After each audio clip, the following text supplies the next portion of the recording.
Chapter 1. Silas Marner, Past and Present. In the early years of the 19th century, strange-looking little men were often seen on the country roads, usually with a heavy bag on their shoulders. They were linen weavers, taking the linen they had woven to the women in the villages. Unlike the strong, healthy country people, they were small and thin, with tired white faces, bent backs, and round shoulders. They were often short-sighted too, because they had to look so closely at their work. To the villagers, the weavers looked almost foreign, and quite frightening. Where did they come from? Was it the devil who sent them? Who were their parents? How could you trust a man if you didn't know his father or mother? Country people used to be very suspicious of all strangers and travellers. They were also suspicious of clever people, people who could do something they themselves had not learnt to do. That is why the linen weavers, who often moved from towns to live and work in the country, were considered strangers all their lives by their neighbours, and were sometimes very lonely as a result. Silas Marner was one of these weavers. He lived in a small cottage near the village of Raveloe. Every day he worked at his loom in the cottage. The small boys of Raveloe had never heard the sound of a loom before, and sometimes they used to run up to his house to look quickly in at the window.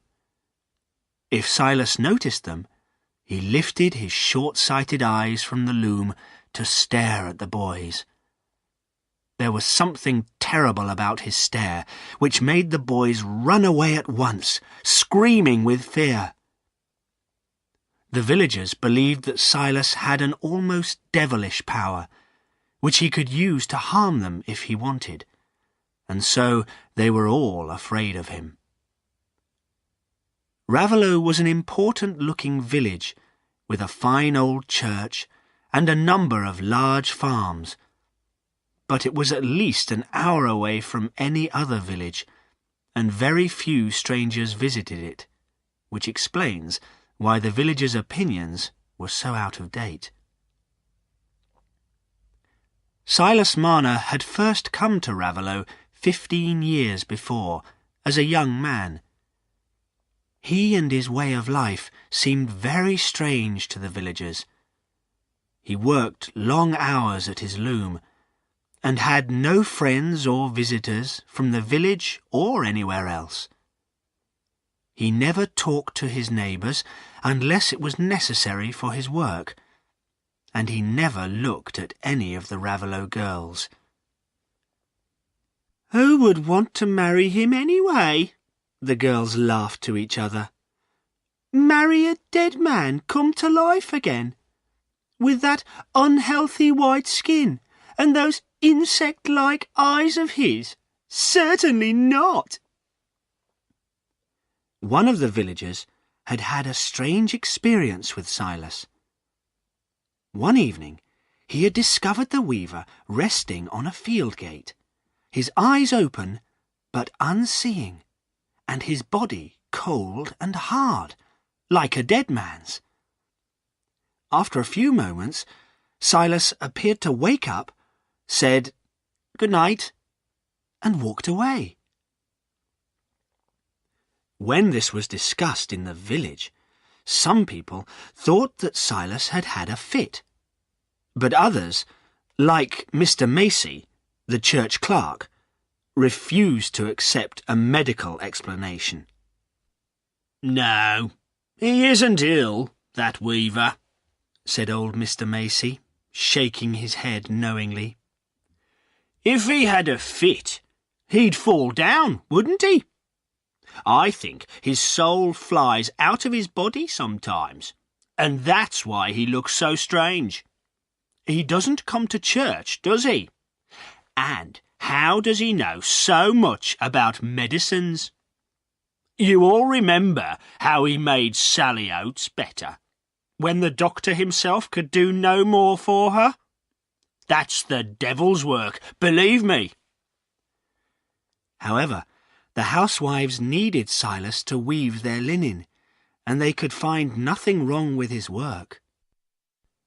The years passed, and Raveloe villagers did not change their opinion of the weaver. At the end of 15 years, they said exactly the same things about him, but they believed them more strongly. They also said that he had saved up a lot of money since he had come to Raveloe. Silas had come from a large town to the north of Raveloe. Here he had lived a very different life. Because he was one of a large number of weavers, he was not considered strange, and he belonged to an enthusiastic religious group. They met every Sunday at the chapel in Light Street. Once, at a chapel meeting, Silas had become unconscious and had sat without moving, hearing or seeing for over an hour. This experience made him specially interesting to the rest of the group. "We should not call this strange unconsciousness a fit," the minister, Mr. Paston, told them. "No, it's much more than that. In that moment, when he is absent from us, our young friend Silas's soul is open to a possible message from God. I believe he has been chosen by God." Silas's best friend at chapel was William Dane, a serious young man who was, some people thought, a little too sure of his own goodness and cleverness. Silas, however, could see no fault in him, and trusted his friend completely. They remained good friends when Silas became engaged to a young woman, Sarah, who belonged to the same chapel. In fact, Silas was delighted that Sarah did not mind if William joined them sometimes on their Sunday walks. Strangely, when Silas had his fit at the chapel meeting, William was the only one who disagreed with the minister. "To me, it looks more like the devil's work than God's," William had said. "Look deep into yourself, friend Silas. Is there any evil hiding in your soul?" Silas was hurt that his friend doubted him, and he began to be worried, too, about Sarah. She seemed to be showing signs of dislike towards him, but when he asked her about it, she did not give him any answer. At that time, one of the chapel leaders was dangerously ill, and because he had no family, some of the young men offered to sit with him at night. One night, Silas was sitting alone at the old man's bedside.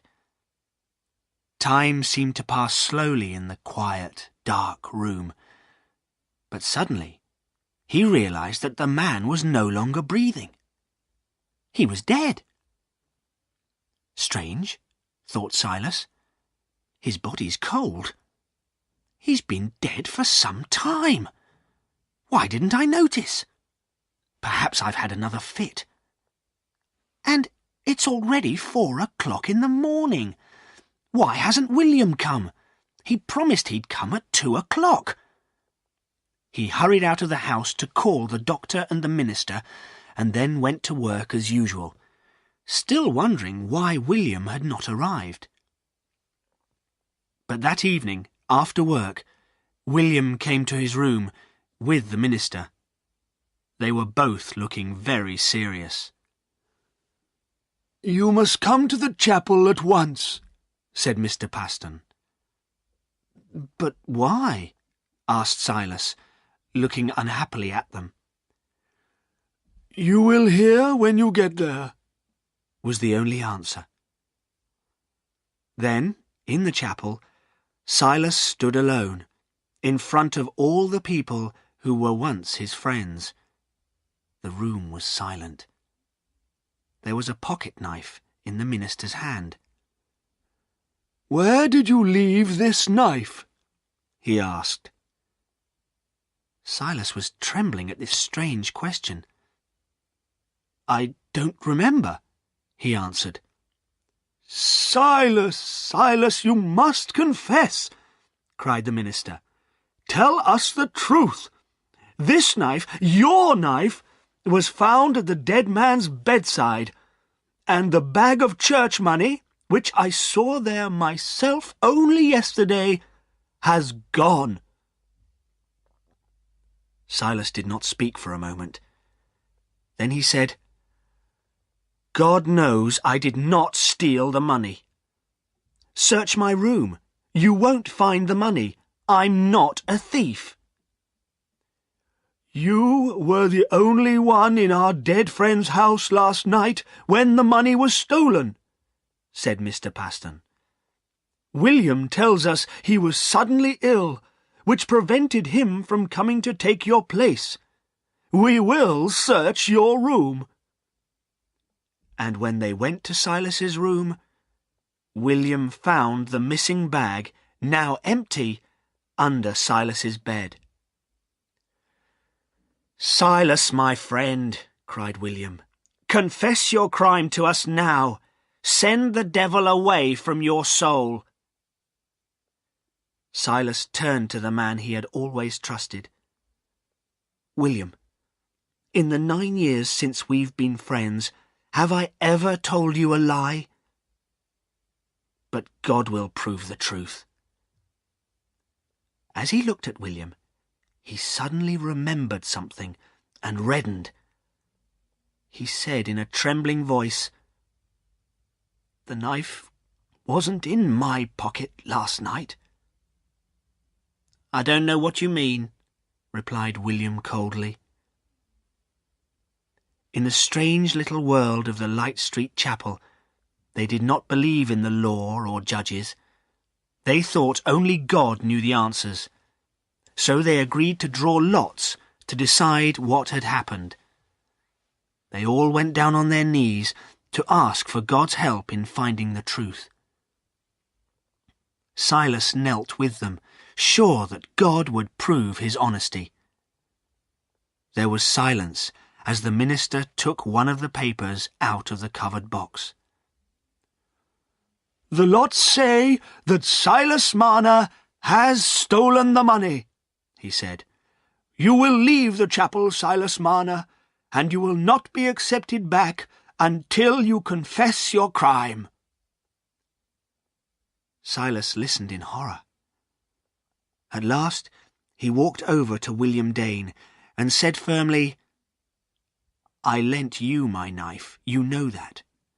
You stole the money while I was having a fit, and you've blamed me for it. But perhaps you'll never be punished, since there is no God who takes care of the good and punishes the bad, only a God of lies." "You hear, my friends?" said William, smiling sadly. "This is the voice of the devil speaking." Silas went home. The next day he sat alone for the whole day, too miserable to do anything. On the second day, the minister came to tell him that Sarah had decided she could not marry him. Only a month later, Sarah married William Dane, and soon afterwards, Silas Marner left the town. At Raveloe, Silas shut himself away in his cottage. He did not want to think about the disaster he had experienced. He could not understand why God had refused to help him. But now that his trust in God and his friends had been broken, he did not feel strong enough to build up that trust again in a new church and with new friends. From now on, he would live in a dark, loveless, hopeless world. All that was left to him was his weaving, and he sat at his loom 7 days a week, working all the daylight hours. In the town he had earned less, and had given much of his money to the chapel for the old, the poor, and the sick. But now he began to earn more than ever before, and there was no reason for him to give away any of it. He was often paid for his linen in gold. He discovered that he liked holding the shining coins in his hand and looking at their bright faces. In his childhood, Silas had been taught by his mother to make simple medicines from wild flowers and plants. One day he saw the shoemaker's wife, Sally Oates, sitting at her cottage door, and he realized she had all the signs of the illness which had killed his mother. He felt sorry for Sally, and although he knew he could not prevent her dying, he prepared some medicine for her which made her feel much better. The villagers considered this a good example of Silas's strange, frightening power, but as it had worked for Sally, they started visiting Silas to ask for help with their own illnesses. But Silas was too honest to take their money and give them useless medicine. He knew he had no special power, and so he sent them away. The villagers believed he was refusing to help them, and they were angry with him. They blamed him for accidents that happened to them and deaths in the village.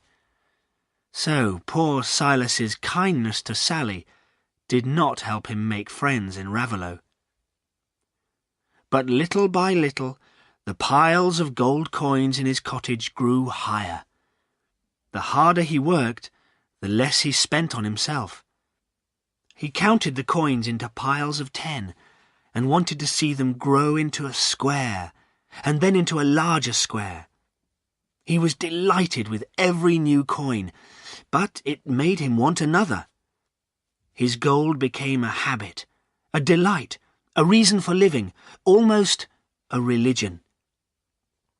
He began to think the coins were his friends, who made the cottage less lonely for him. But it was only at night, when he had finished his work, that he spent time with them.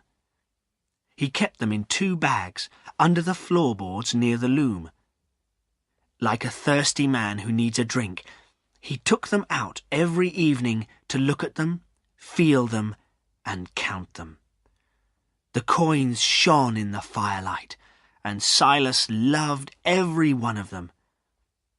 When he looked at his loom, he thought fondly of the half-earned gold in the work he was doing, and he looked forward to the years ahead of him, the countless days of weaving and the growing piles of gold.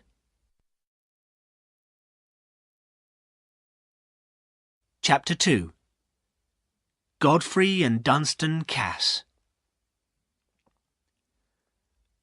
The most important person in Raveloe was Squire Cass, a gentleman farmer who lived with his 3 sons in the handsome red house opposite the church, and owned a number of farms outside the village. His wife had died many years before. One dark November evening, 15 years after Silas Marner had first arrived in Raveloe, some of the villagers were drinking beer in the public house, the Rainbow. Old Mr. Macy, the church clerk, was remembering the squire's wife. "She was a wonderful lady," he said, shaking his grey head sadly. "Everything was always so pretty and clean at the Red House when she was alive. When she died, all those years ago, the poor squire, well, he didn't know what to do. And he's still lonely, believe me. That's why we often see him in here in the evenings. And another thing, if poor Mrs. Cass were alive today, I'm sure she'd be very disappointed with her sons. The squire should make those boys do some work, but instead he lets them stay at home and gives them money to spend on horses or gambling or women. Come, Mr. Macy, said the landlord. They're rich young gentlemen after all. You can't expect them to work on the farms like us country people. But you're right about Dunstan, Cass. He's a bad one, he is. Always borrowing money and never paying it back. Always gambling, always in trouble. He'll come to a bad end, he will. But the other two are different, said the butcher, a red-faced, smiling man. Bob Cass is still only a boy, and Mr. Godfrey, the eldest, well, I don't believe he'll be like his brother Dunstan. Just look at him. He's got an open, honest face, and he's going to inherit the squire's money and all the land. And what's more, he's going to marry Miss Nancy Lammeter. When she moves into the Red House as Mrs. Godfrey Cass, she'll make life more comfortable for all the Casses. She'll save the squire money too. The Lammeters have the best of everything in their house, but they're very careful with their money. The farrier, a small man with a sharp face, always enjoyed disagreeing with the butcher. Mr. Godfrey, marry Miss Nancy, he laughed. That's what you think. Haven't you noticed how Miss Nancy has changed towards Godfrey since last year? You remember, he was away from home for days and days. Nobody knows what he was doing, but Godfrey hasn't been the same since then. Miss Nancy isn't stupid. She won't marry a man she can't trust. The landlord always tried to prevent his customers from arguing. What you all say is very true, but let's hope that Mr. Godfrey doesn't lose his chance of marrying Miss Nancy. Meanwhile, at the Red House, Godfrey Cass was waiting for his brother in the sitting-room, with a very worried expression on his handsome face. Soon the door opened, and a heavy-looking young man entered. It was Dunstan. He had clearly been drinking. How I hate him, thought Godfrey. Well, sir, said Dunstan unpleasantly, you sent for me, and as you're the oldest, and you'll be the squire one day, I have to obey you. So, what do you want? Just listen, will you? Replied Godfrey angrily. If you aren't too drunk to understand. You must pay me back the money I lent you last month. You know I got it from Fowler of Church Farm. He owed the money to the squire and asked me to give it to him. Now the squire is angry with Fowler for not paying, and I've got to give the money back. Dunstan came close to Godfrey and smiled in an evil way. Well, my dear, kind brother, why don't you find the money yourself? That would be much less trouble for me. Godfrey controlled himself with difficulty. Don't smile at me like that, or I'll hit you. Oh, no, you won't, answered Dunstan, because if you do, I'll tell the squire your secret. I'll tell him that his handsome eldest son fell in love with that poor girl Molly in the town and married her in a hurry. The squire'll be angry because you married her in secret, and he'll disinherit you. Then I'll get the house and land when the old man dies. But don't worry. I'm a good brother to you. I won't tell him, and you'll find the money to pay back. I know you will. Where can I get the money from? Cried Godfrey.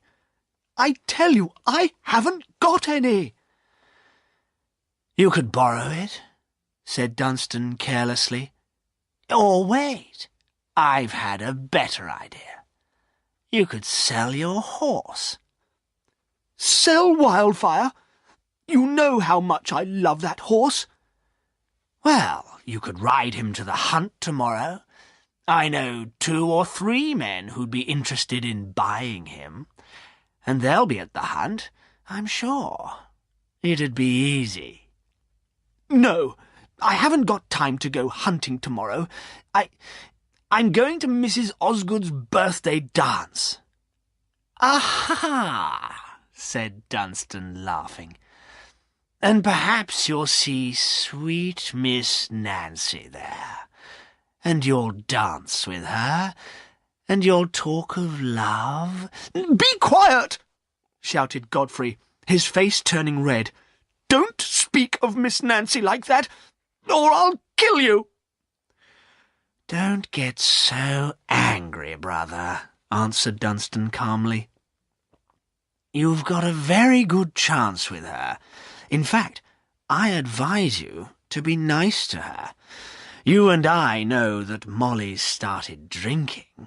Well, if she drinks too much one day and dies, then you could marry Nancy.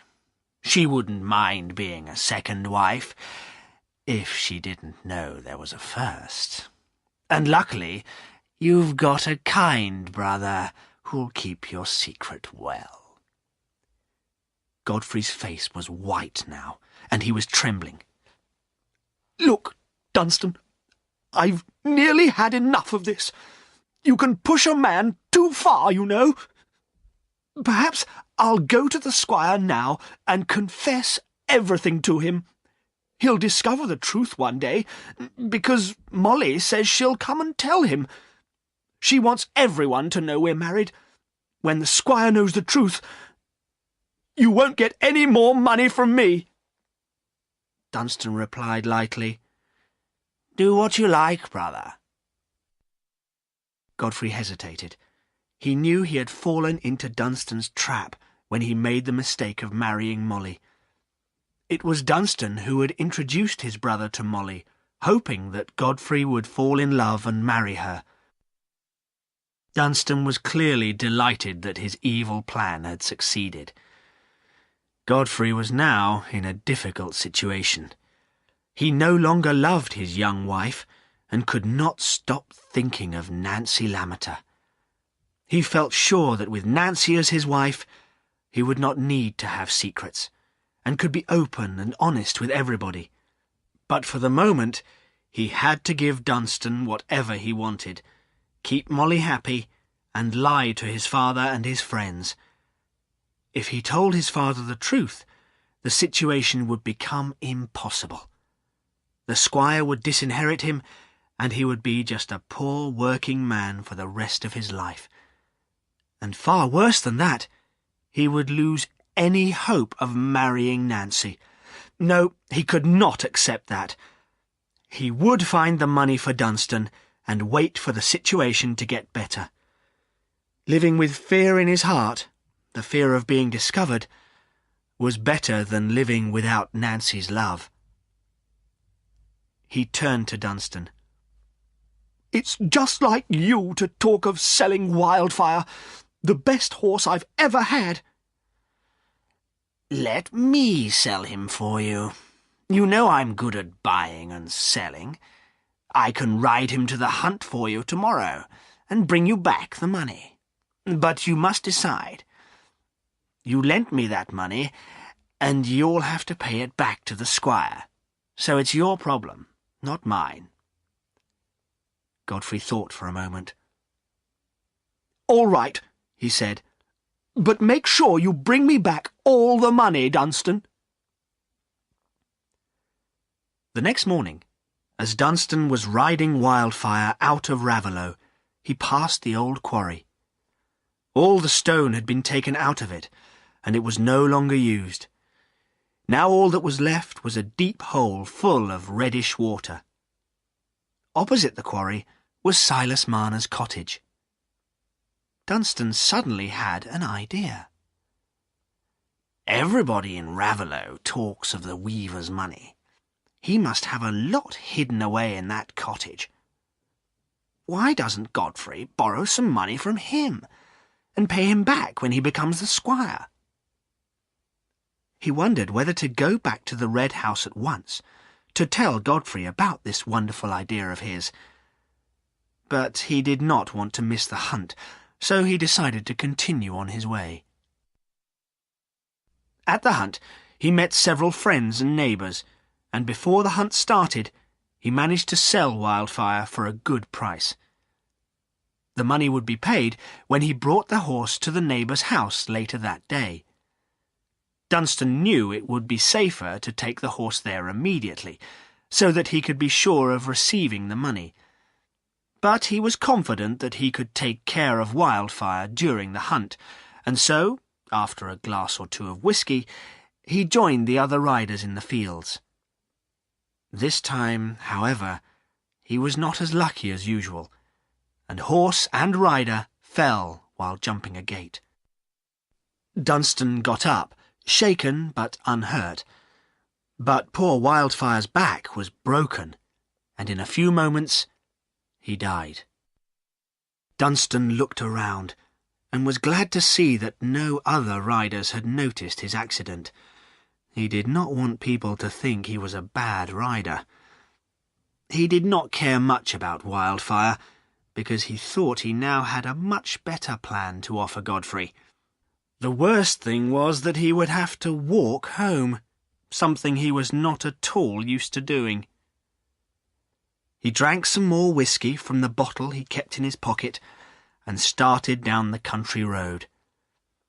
He kept thinking about Silas's money. There would certainly be enough for his own needs as well as Godfrey's. Dunstan thought it would be easy to frighten the weaver a little, and then Silas would quickly agree to lend his money. It was 4 o'clock in the afternoon, and the whole countryside was covered by a thick mist. Dunstan did not see anyone on his way back to Raveloe. He knew he was getting close to the old quarry, although he could not see the road in front of him. At last he saw light coming from the weaver's cottage, and he decided to knock at the door. Why not ask the old man for the money now, he thought. But when he knocked loudly, there was no reply, and when he pushed the door, it opened. Dunstan found himself in front of a bright fire, which showed every corner of the small living room. Silas Marner was not there. Dunstan was tired and cold, so he went quickly to sit by the warm fire. As he sat down, he noticed a small piece of meat cooking over the fire. It was hanging from a large door key. "So, the old man's cooking meat for his supper, is he?" thought Dunstan. "But where is he? Why is his door unlocked? Perhaps he went out to fetch some wood for the fire and fell into the quarry. Perhaps he's dead." This was an interesting new idea. And if he's dead, who inherits his money? Who would know that anybody had come to take it away? And the most important question of all, where is the money? Dunstan's excitement made him forget that the weaver could still be alive. He wanted Silas to be dead, and he wanted Silas's money. He looked round the cottage again. There was very little furniture, just a bed, the loom, 3 chairs and a table. Dunstan looked under the bed, but the money was not there. Then he noticed a place on the floor, near the loom, where the floorboards looked different. By pulling up one of the boards, he discovered Silas's hiding place. He took out the 2 heavy bags filled with gold, put the boards back, and hurried to the door. Outside, the rain was falling heavily, and he could not see anything at all. Carrying the heavy bags, he stepped forward into the darkness. Chapter 3. Where is Silas's gold? When Dunstan Cass left the cottage, Silas Marner was only 100 metres away. He was walking home from the village, where he had gone to buy what he needed for his next day's work.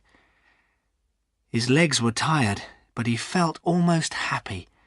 He was looking forward to supper time, when he would bring out his gold. Tonight he had an extra reason to hurry home. He was going to eat hot meat, which was unusual for him, and it would cost him nothing, because someone had given him a piece of meat as a present. He had left it cooking over the fire.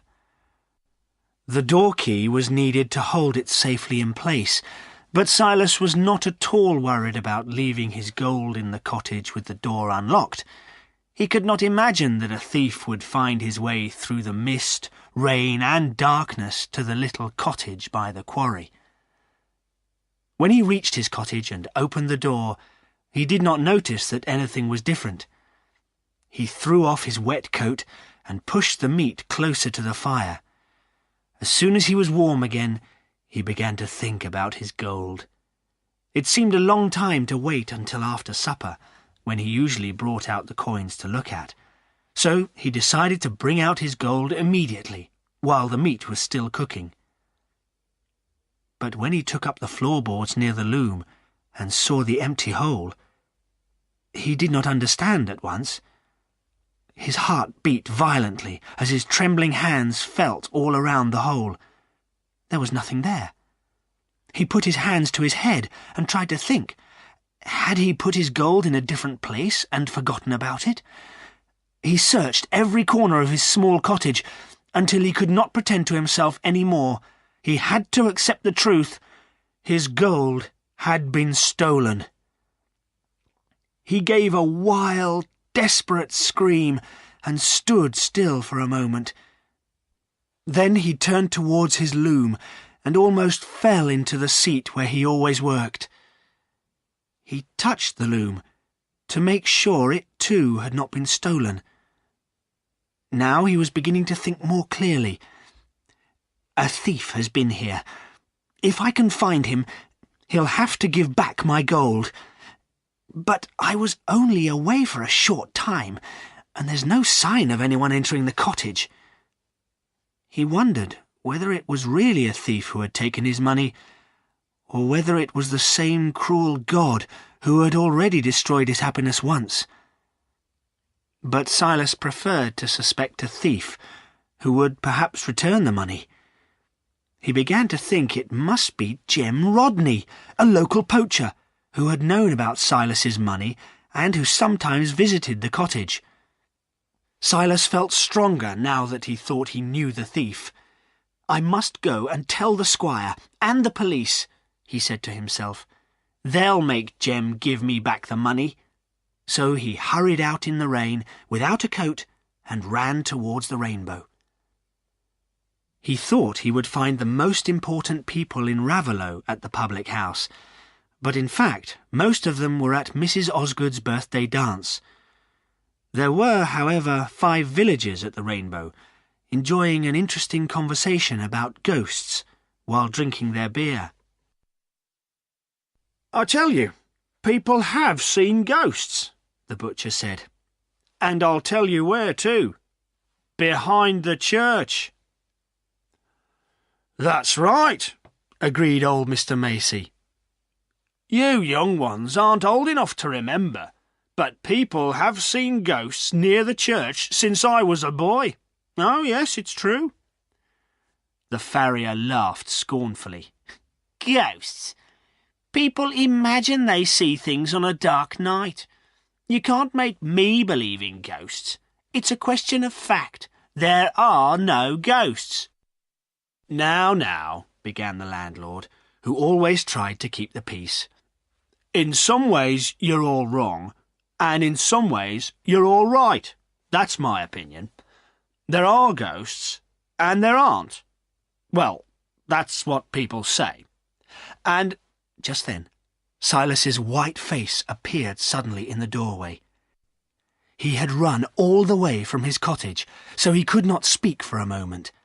He stared silently at the men with his strange, staring eyes, looking exactly like a ghost. For a few minutes, nobody said anything, while Silas tried to control his breathing. Then the landlord spoke. "What do you want, Master Marner? Come, tell us." "Robbed!" cried Silas, suddenly able to speak. "I've been robbed! I want the police and the squire." He waved his arms wildly as he spoke. "Hold him, Jem," said the landlord to the poacher, who was sitting near the door. "I think he's gone mad." But Jem moved quickly away. "Not me," he replied. "I don't want anything to do with the ghost." "Jem Rodney!"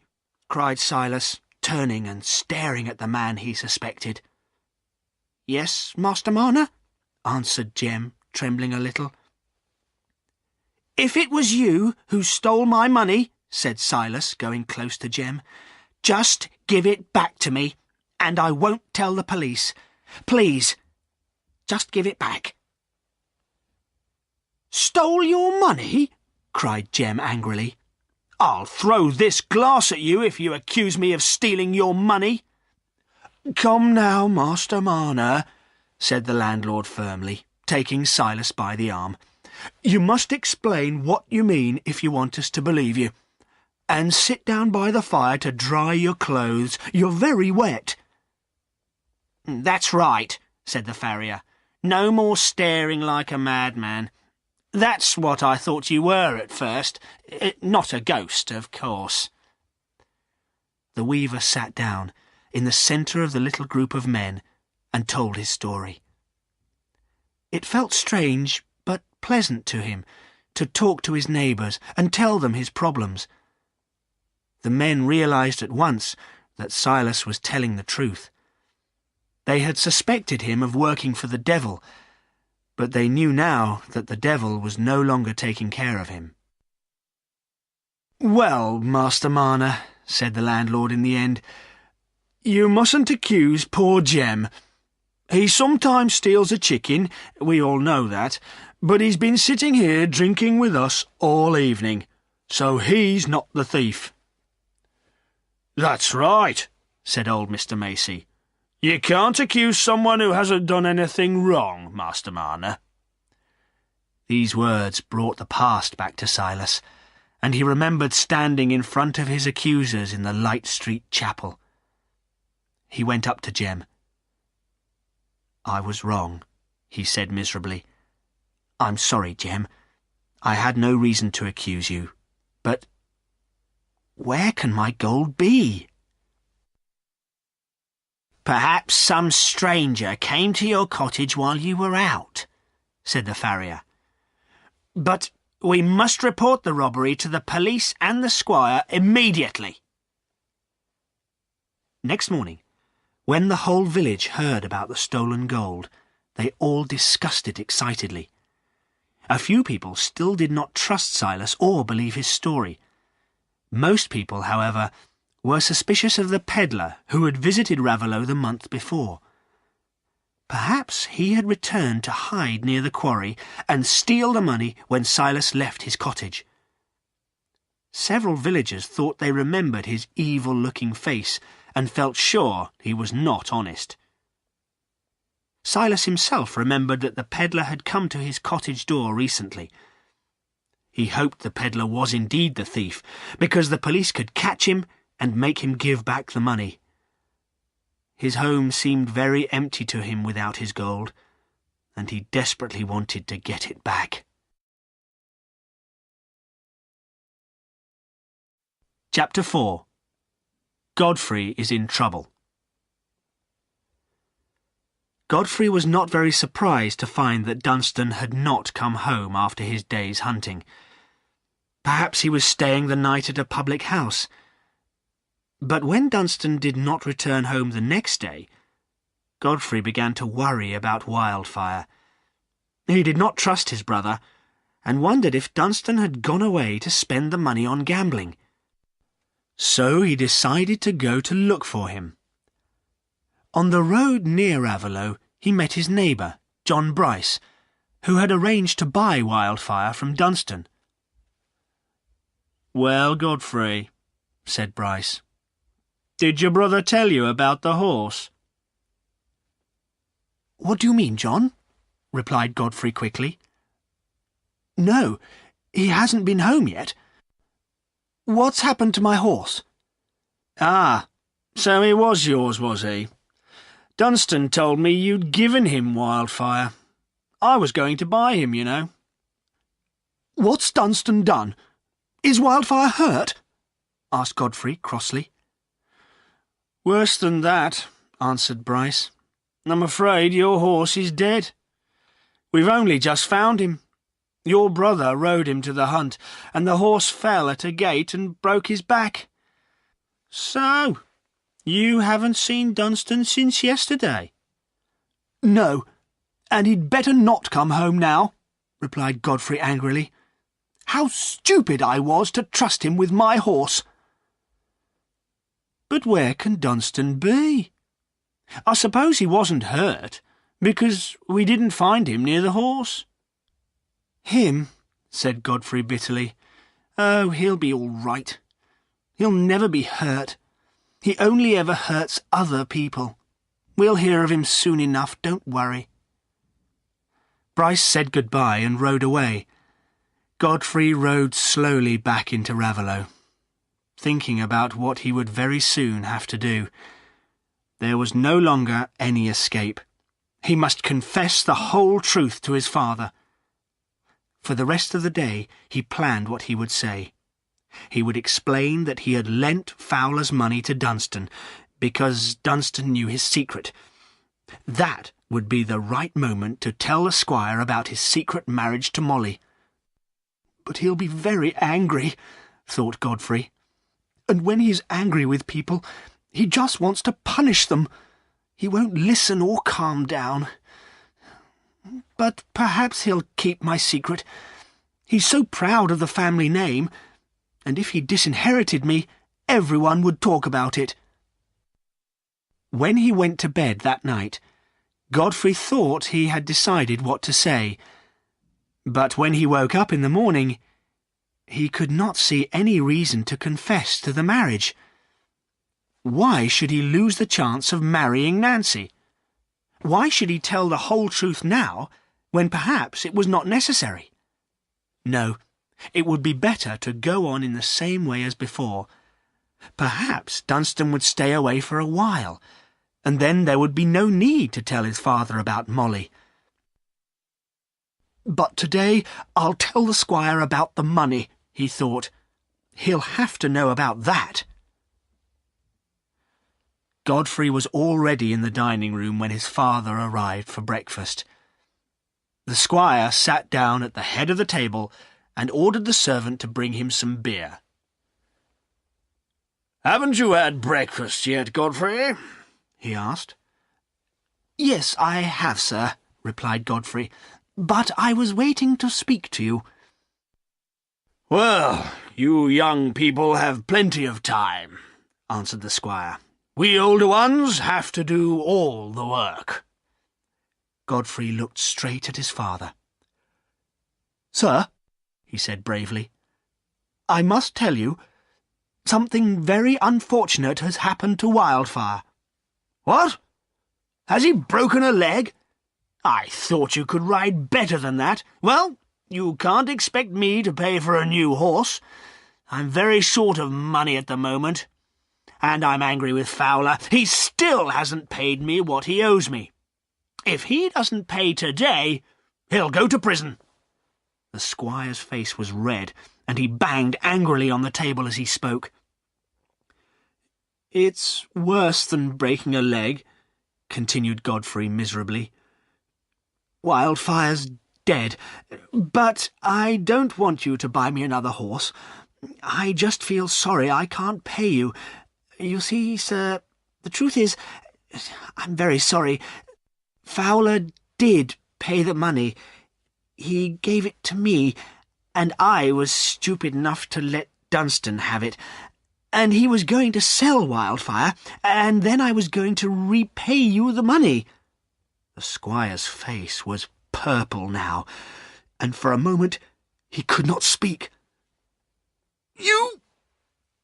You let Dunstan have my money?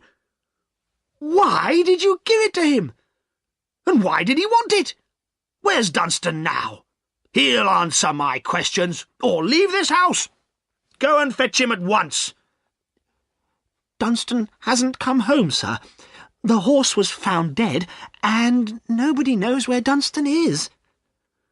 Well, why did you let him have my money? Answer me, said the squire, staring angrily at Godfrey. Well, sir, I don't know, replied Godfrey, hesitating. He was not good at lying, and was not prepared for his father's questions. You don't know? The squire repeated scornfully. Well, I know why. I think you've done something wrong, and you've bribed Dunstan to keep it a secret. That's it, isn't it? The squire had made a very clever guess, and Godfrey's heart banged in sudden alarm. He was not ready to confess everything yet. Well, sir, he said, trying to speak carelessly, it was just a little business between Dunstan and me. You wouldn't be interested in it, you know. How old are you now? 26? asked the squire angrily. Old enough to look after your money and mine, too. I've been much too generous to you boys, but I'm going to be harder on you all from now on. You've got a weak character, Godfrey, like your poor mother. I think you need a wife who knows what she wants, because you can't decide anything by yourself. When you were thinking of marrying Nancy Lammeter, I agreed, didn't I? Have you asked her or not? She hasn't refused to marry you, has she? No, I haven't asked her, said Godfrey, feeling very hot and uncomfortable. But I don't think she'll accept me. Don't be stupid, Godfrey, said the squire with a scornful laugh. Any woman would want to marry into our family. Do you want to marry her? There's no other woman I want to marry, said Godfrey, avoiding his father's eyes. Well, then, let me speak to her father for you, since you aren't brave enough to do it yourself. She's a pretty girl, and intelligent.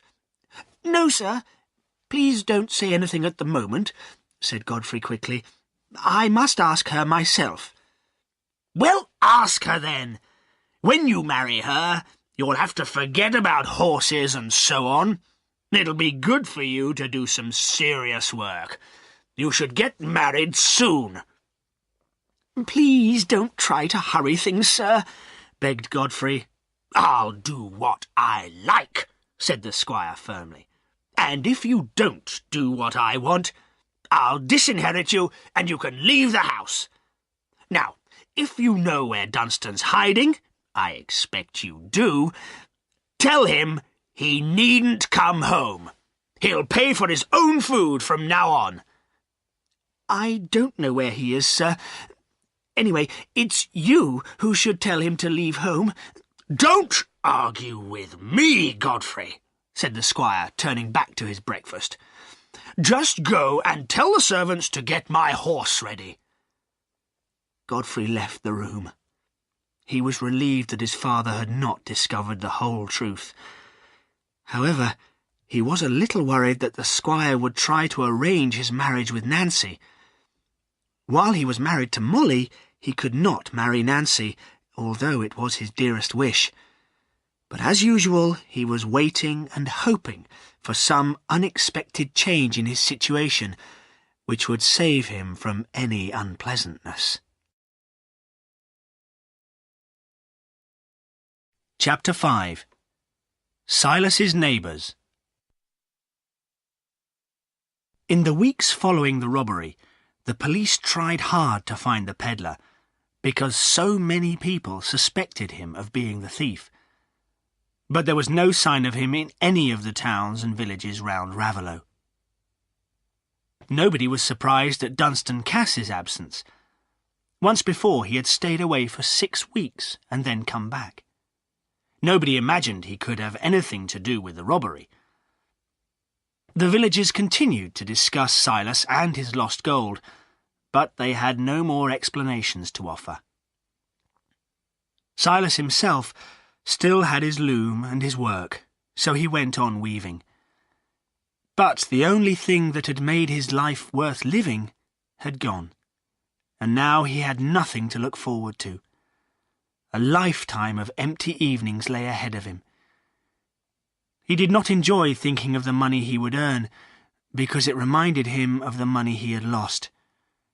As he sat weaving, he sometimes used to moan quietly to himself, and in the evenings, as he sat alone in front of the fire, he used to put his head in his hands and moan again.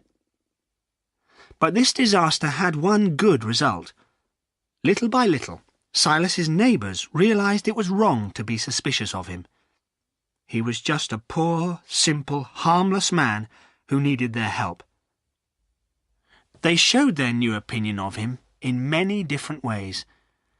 Some of the women, who were baking cakes and preparing meat for Christmas, brought him presents of food.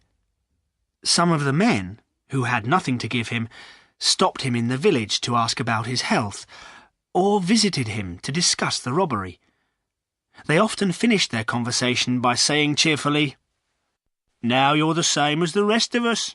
We're poor too. Cheer up, Master Marner. If you get ill and can't work any more, the squire'll give you food, and your neighbours will take care of you." This did not make Silas feel better, but he realised it was meant kindly. Old Mr. Macey, the church clerk, came to the cottage one day to explain how his opinion of the weaver had changed. "You see, Master Marner," he said in his high old voice, "I used to think you worked for the devil. You've always looked strange, you know, but now I'm sure you're not evil. Just a little bit crazy. That's what I tell the neighbours." He stopped to give Silas time to reply, but the weaver did not speak. He was sitting with his head in his hands as usual. He knew that the old man was trying to be kind, but he was too miserable to show any interest. "Come, Master Marner, what's your answer to that?" asked Mr. Macey, a little impatiently. "Oh," said Silas, slowly lifting his head. "Thank you. Thank you for your kindness." "That's all right," replied the old man, pleased. "Now, you shouldn't sit here moaning, you know. Here's my advice to you. Ask Tukey in the village to make you a Sunday suit. I don't expect you've got one. And then you can come to church with your neighbours.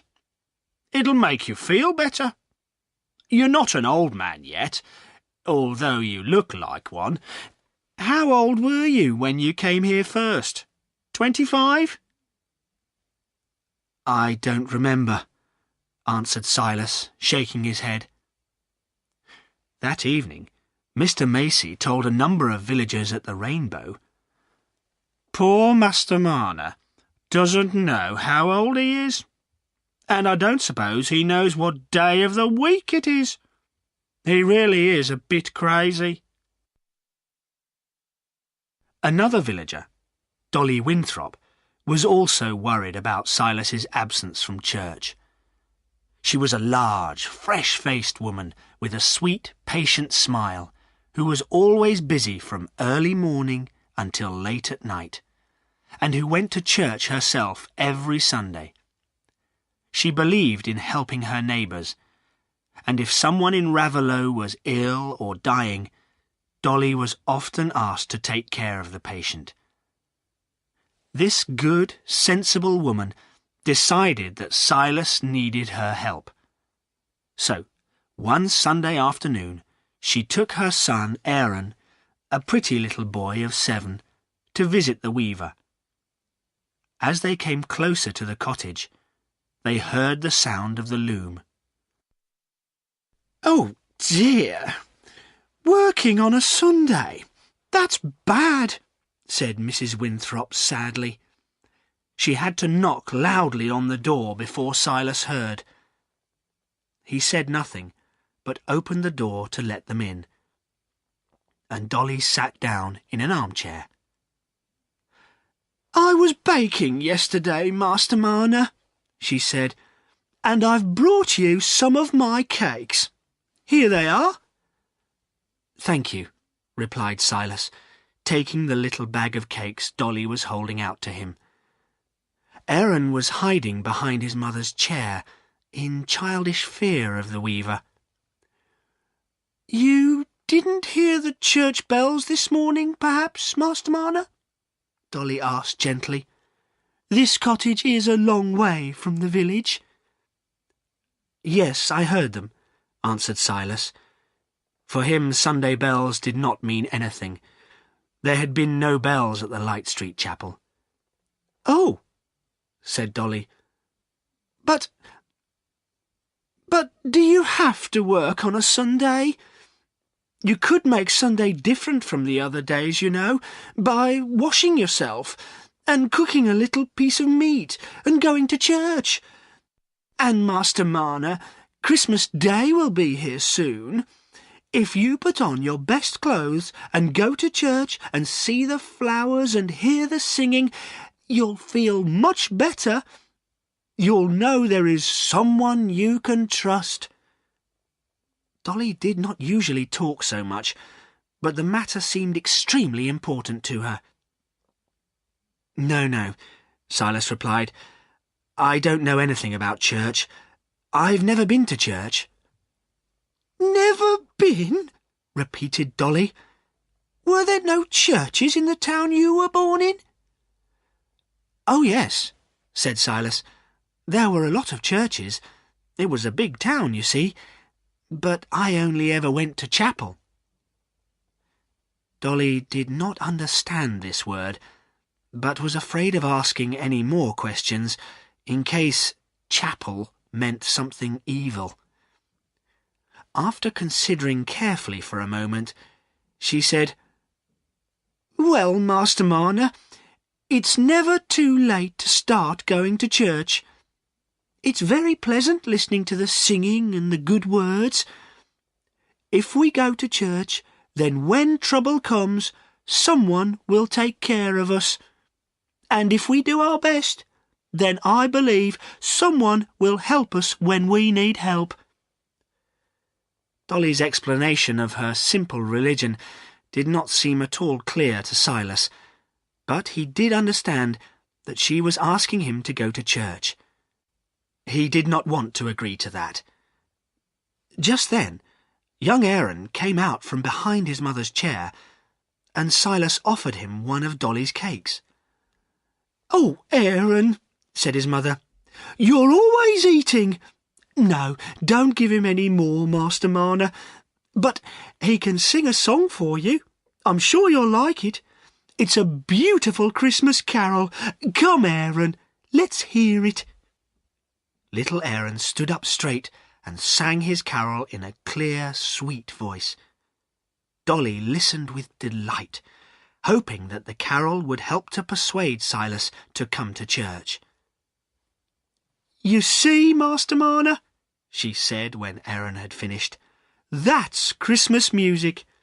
The Christmas Day service is wonderful, with all the voices and the music. I hope you'll be there with us. And remember, if you feel ill, I'll be happy to come and cook or clean for you. But I beg you, please stop weaving on Sundays. It's bad for soul and body, I'm sure. We must go now.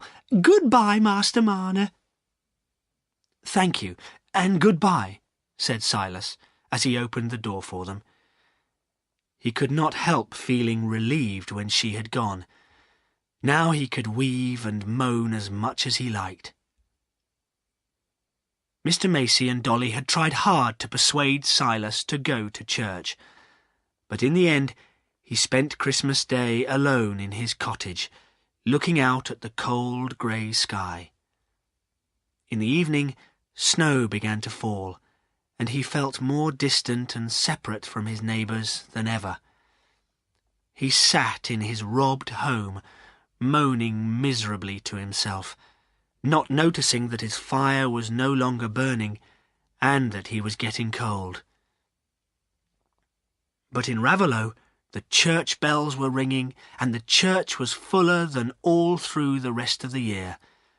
It was a special day for everybody, and after the service they all hurried home in the biting cold to eat and drink with their families.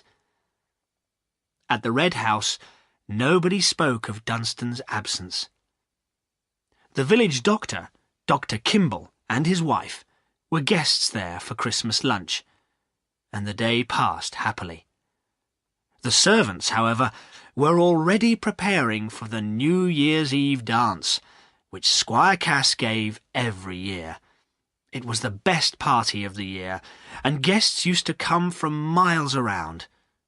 Godfrey was looking forward to this year's party more than usual, but he was still worried. "What if Dunstan returns?" he thought. "He'll tell the squire about my secret marriage, and Molly's asking for more money. I'll have to sell something for cash. But on New Year's Eve, I can forget everything for an evening and sit with Nancy and look into her eyes and dance with her."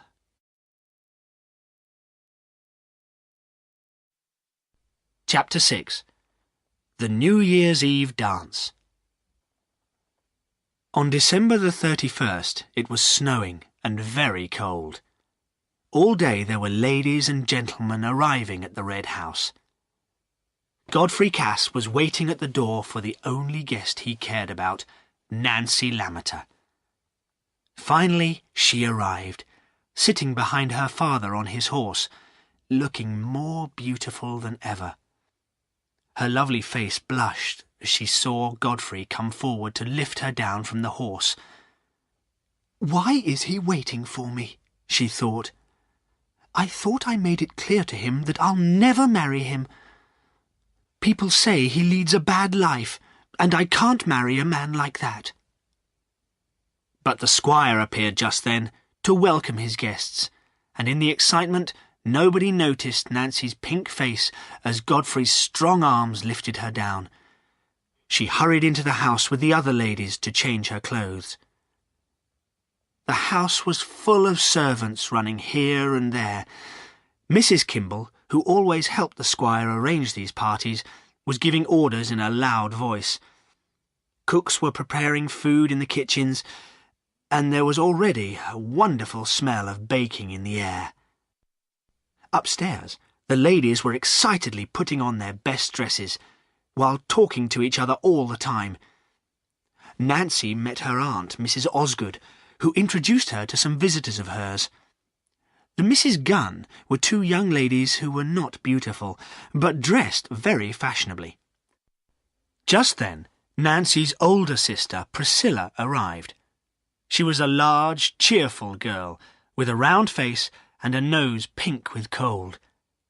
As they were changing their clothes, Priscilla said to Mrs. Osgood, "Look at our dresses, Aunt. Of course, Nancy looks beautiful in hers, but this colour makes me look yellow. Nancy says we must wear the same dresses because we're sisters, although I'm 5 years older. I'm ugly, I know I am, but I don't mind." She turned to Mrs. Osgood's two visitors. "In my opinion, the pretty girls are useful, I'm sure you agree, to catch the men. I don't think men are worth worrying about. Any woman with a good father and a good home had better stay single. That's what I'm going to do anyway. We ugly girls don't need husbands." Mrs. Osgood stood up and said quickly, "My visitors and I should go downstairs now. Priscilla and Nancy, we'll see you later." And the three ladies hurried out. "Oh, really, Priscilla," cried Nancy when they were alone, "you never think before you speak. I'm sure the Misses Gunn thought you were very impolite. You almost told them they were ugly Did I?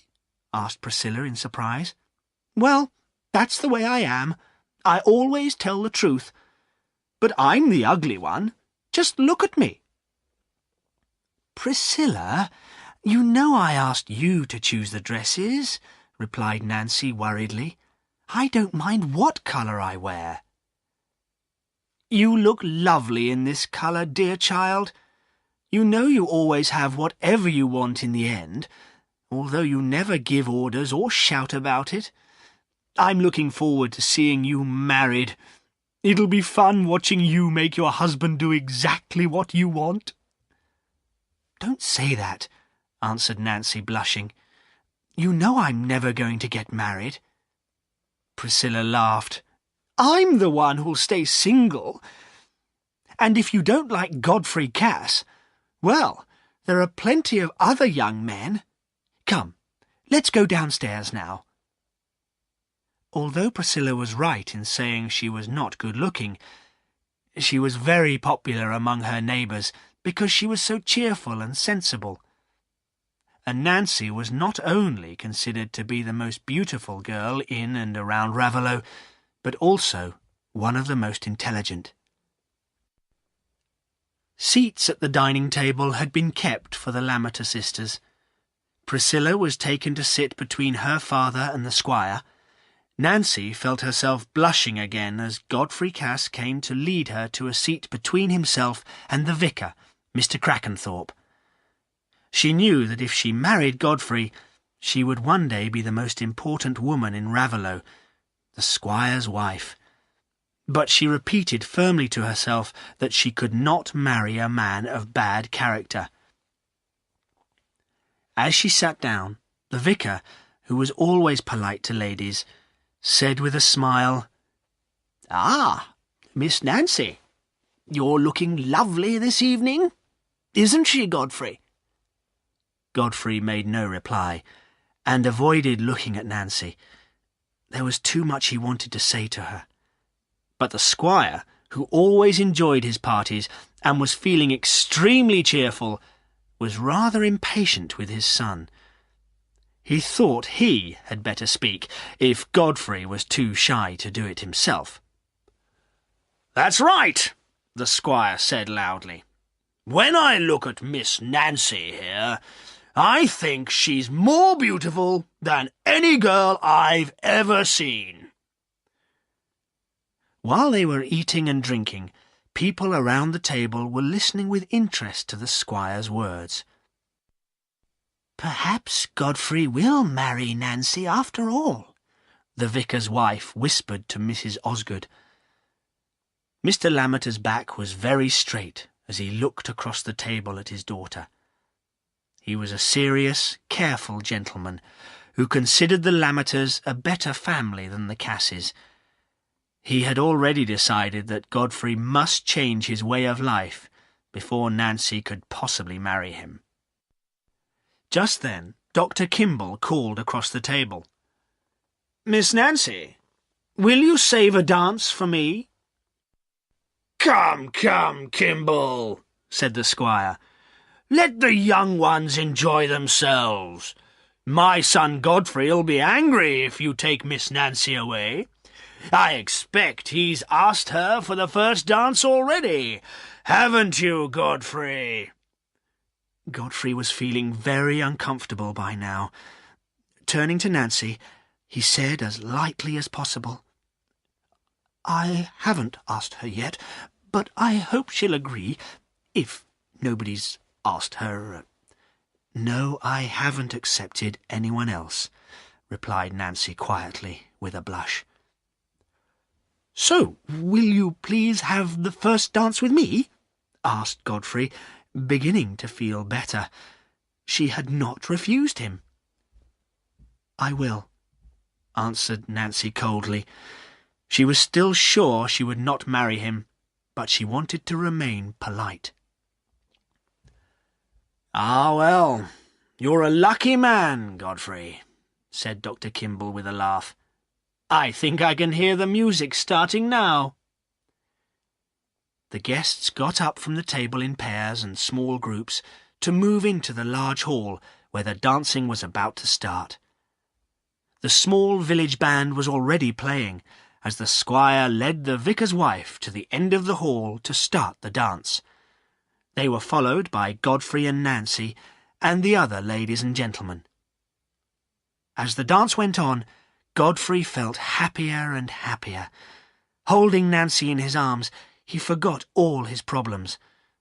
Suddenly, the squire's heavy foot stood on part of Nancy's dress, and some of the material was pulled away at the waist.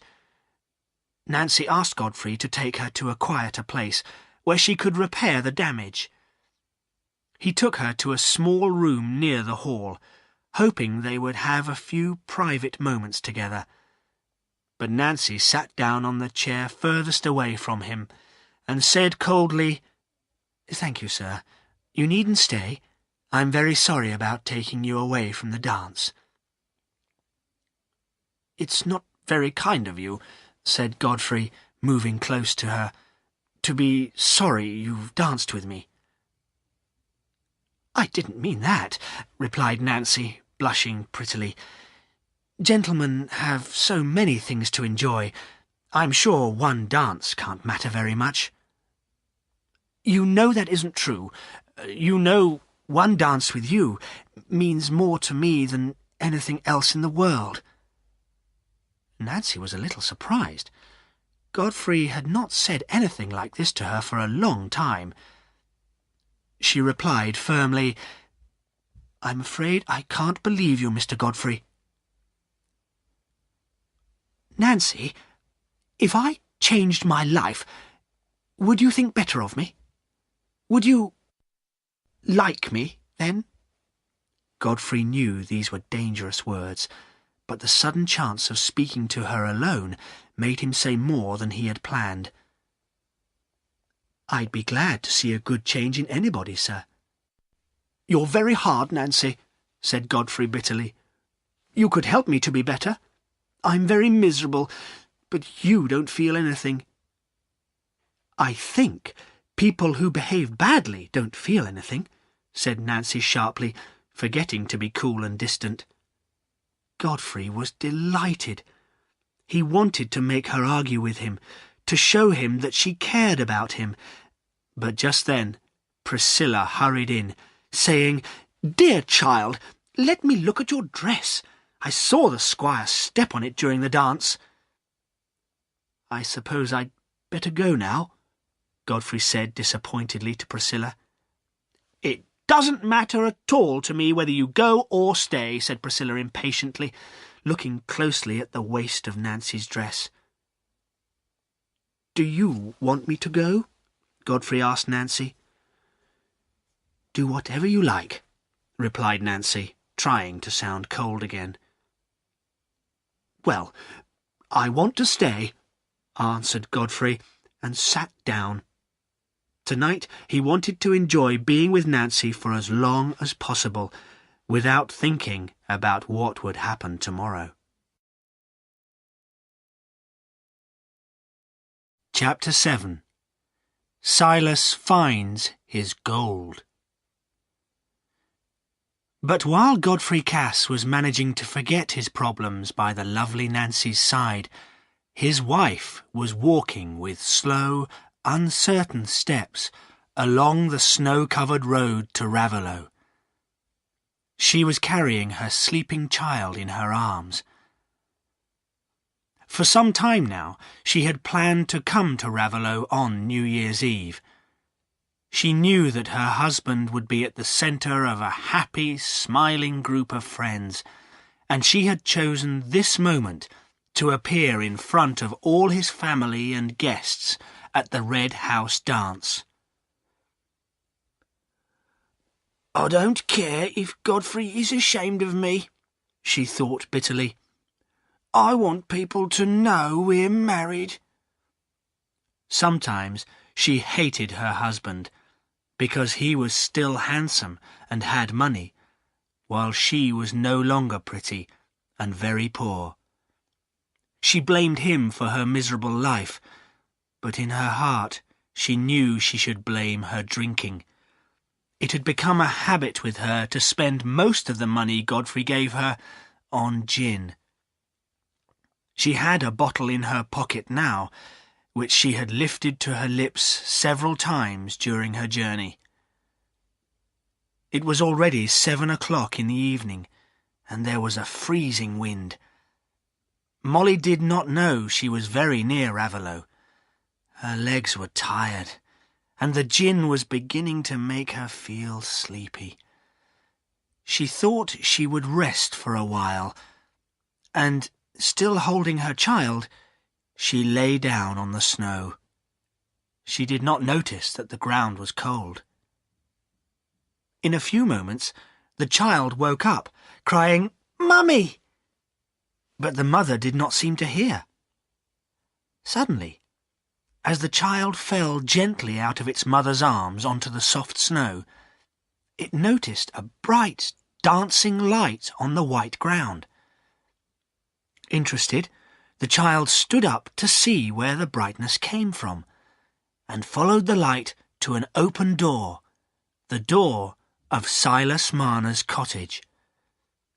The little one toddled right in through the door and sat down by the bright fire. After a few minutes, the child felt pleasantly warm and fell asleep. But where was Silas while this was happening? In the evenings, he sometimes used to open his door and look out.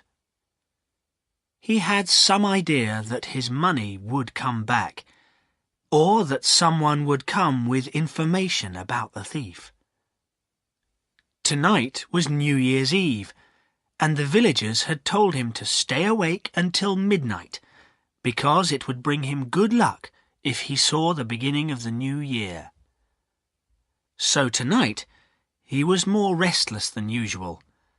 He opened his door several times during the evening and stared out, but he saw and heard nothing in the silent, freezing night. The last time, as he was standing at the door, he had one of his fits, and stood there completely unconscious, holding the door open. When he became conscious again, he closed the door and turned back to the fire. But when his short-sighted eyes looked at the floor in front of the fire, he seemed to see gold there. Gold! His own gold! Taken and then brought back to him in the same strange way. His heart beat excitedly, and for a few moments he was unable to move. At last he reached out his hand to touch the gold, but instead of hard metal coins, his fingers felt soft, warm curls. With great surprise, Silas fell on his knees to look at this wonderful thing. It was a sleeping child. Was he dreaming? Could it be his little sister, who had died when he was a child himself?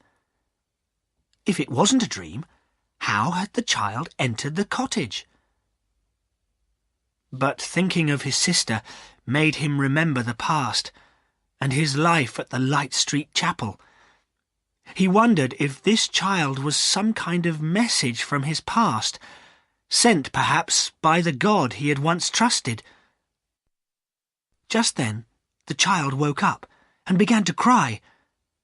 Silas held it in his arms and spoke softly to quieten it. He remembered that he had made some porridge earlier and gave a little to the child to eat. She stopped crying and lifted her blue eyes with a smile to Silas's face as she ate. But then she pulled at her wet shoes, trying to take them off, and Silas suddenly realized she had come to the cottage through the snow. So he picked her up and went to the door. As he opened it and went out into the dark, the child cried, "Mummy!" and reached forward, almost jumping out of his arms. A few steps away, Silas found a young woman's body, half covered with snow. At the Red House, everybody was enjoying the party. Some people were still eating, while others were dancing or playing cards. Godfrey was looking forward to his next dance with Nancy. He was watching her dreamily across the room when suddenly he saw something that made his lips go white and his whole body tremble. It was his own child, carried in Silas Marner's arms. The weaver had come straight into the hall where the dancing was going on. Several people turned to look at the strange figure in the doorway. The squire could not understand why Silas had come in uninvited.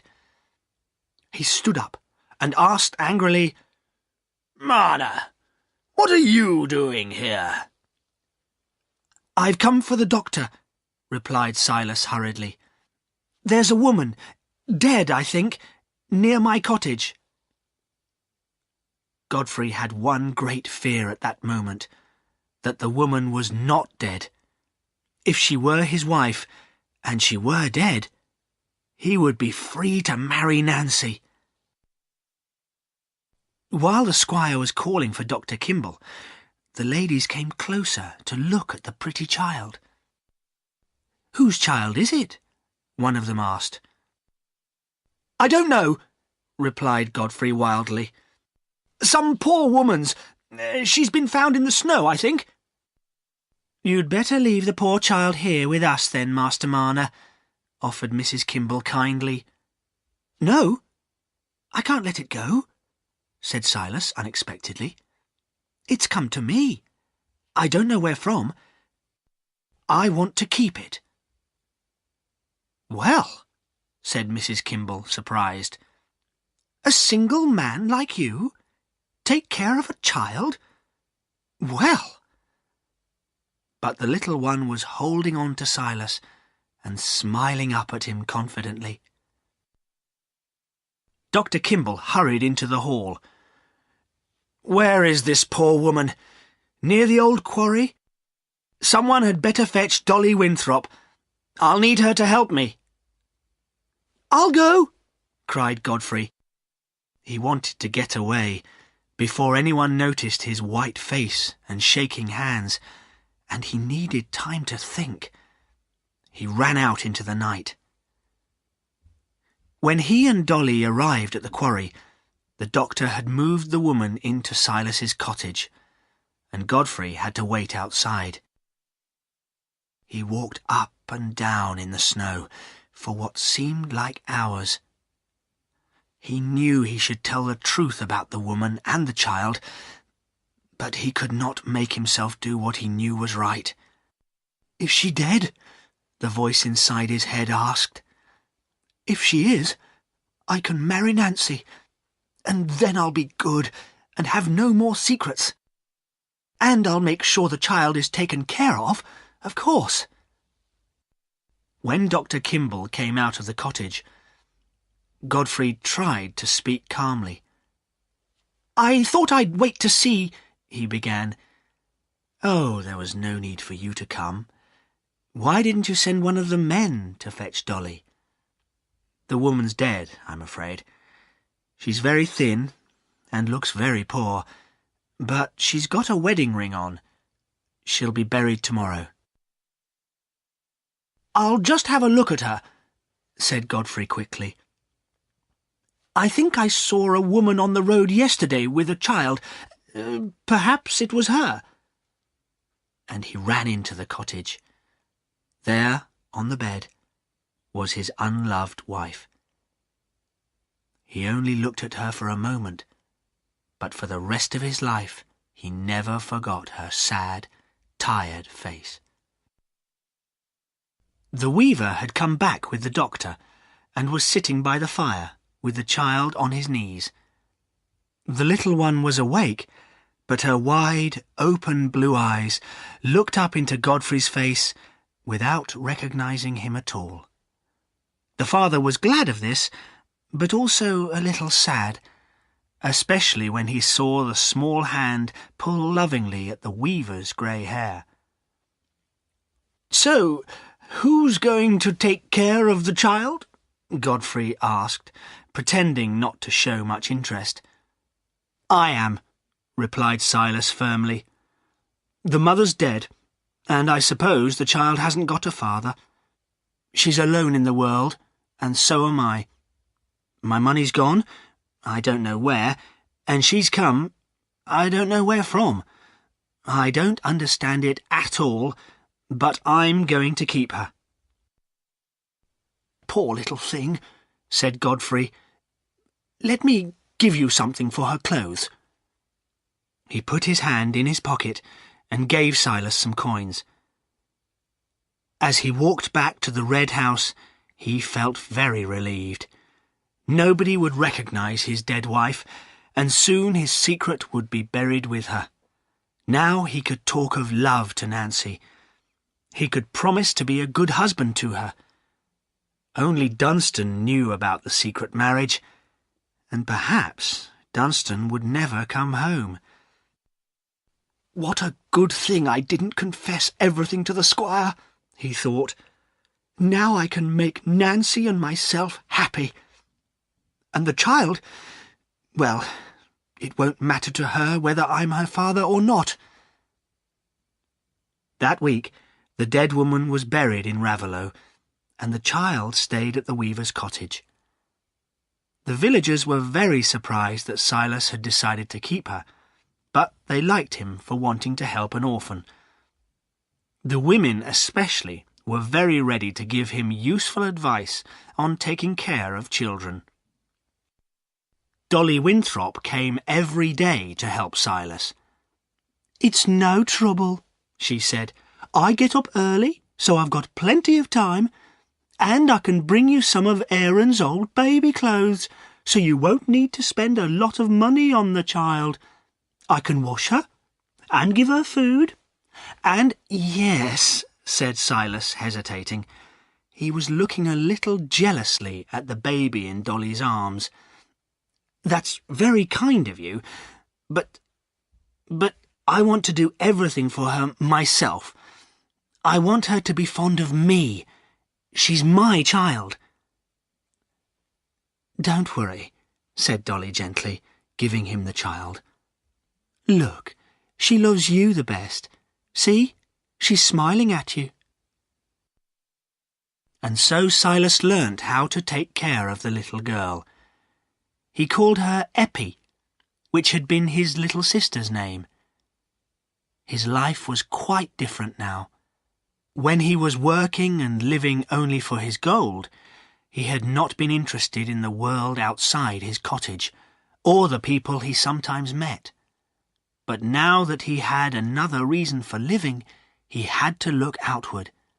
He spent hours in the fields with Eppie, happily rediscovering the plants he used to know so well.